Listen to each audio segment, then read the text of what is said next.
पूछा गया हम मरने के बाद कहाँ रहेंगे, कब्र में या बरज़ख में। कब्र में कोई नहीं रहता, नोट कर लें। सारे लोग जो हैं, और रहने से मुराद रूह है, बॉडी नहीं है। बॉडी भले गड्ढे में पड़ी रहती है, लेकिन असल जो रूह है ना वो चली जाती है किसके पास, अल्लाह के पास, जिसको आलम बरज़ख कहा जाता है। नेक होती हैं तो उनकी जगह हैं, सिज्जीन है, बुरी लोगों के है, इल्लीन है, अच्छे लोगों के लिए हैं। और ये जो कहते हैं कि रूहें आती हैं और 40 दिन तक आती हैं, तो जहाँ नहलाया जाता है वहाँ लोबान लगाते हैं, और जहाँ मरा हुआ होता है कुछ भी नहीं आती, कभी नहीं आती रूह। नोट कर लें, रूह को आने की परमिशन ही नहीं है। अगर नेक रूह है तो इल्लीन इतनी जगह है कि तुम्हारे ये गंदे नालों में आना ही नहीं चाहते दोबारा, कि अल्लाह ताला छुटकारा दिए है, वो गंदे नाले से हम छूट गए, वो तुम्हारे गंदे नाले में दोबारा आना नहीं चाहती। और अगर रूह ख़राब है, यानी अदाब वाली है, तो इतना टाइट सिक्योरिटी है कि वहाँ से वो निकल ही नहीं सकते, निकलना चाहे तो भी नहीं निकल सकते। ये जो आप कहते रहते रूह भटक रही, कुछ भी नहीं है, सब झूठी बातें हैं।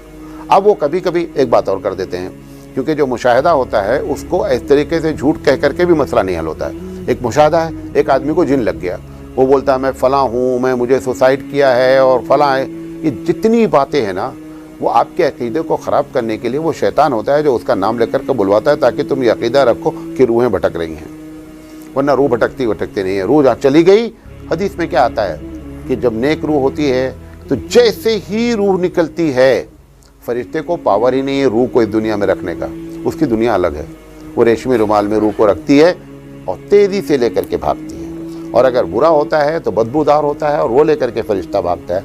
दोनों फरिश्तों को पावर ही नहीं है कि रूह को यहाँ छोड़ दें। वो तो सिर्फ हमारे जो कहानी किस्से सुनाने वाले उलमा वो बताते रहते हैं कि मलकुल मौत को पकड़ लिया और उनकी थैली खोल दिया तो रूहें निकल गई। सब झूठी बातें हैं, क्योंकि झूठी बातों में अभी कल एक किताब पढ़ रहा था, अजीब व गरीब वाक़या सुनना, बहजतुल असरार एक किताब है अब्दुल कादिर जिलानी रहमतुल्लाह अलैह के बारे में। उसमें लिखा हुआ है कि एक रात में अब्दुल कादिर जिलानी रहमतुल्लाह अलैह ने 40 मरतबा गुस्ल किया, और फजीलत बयान करना चाह रहा है। सर्दी की रात में अब्दुल कादिर जिलानी रहमतुल्लाह अलैह ने 40 मरतबा गुस्ल किया। फिर आगे क्या लिखता है कि 40 मरतबा उनको एक रात में एहतलाम हुआ। एक तरफ फजीलत बयान कर रहा है कि मतलब बताना चाहता है कि सर्दी में भी वो नहर पर गए और 40 मरतबा उन्होंने गुस्ल किया।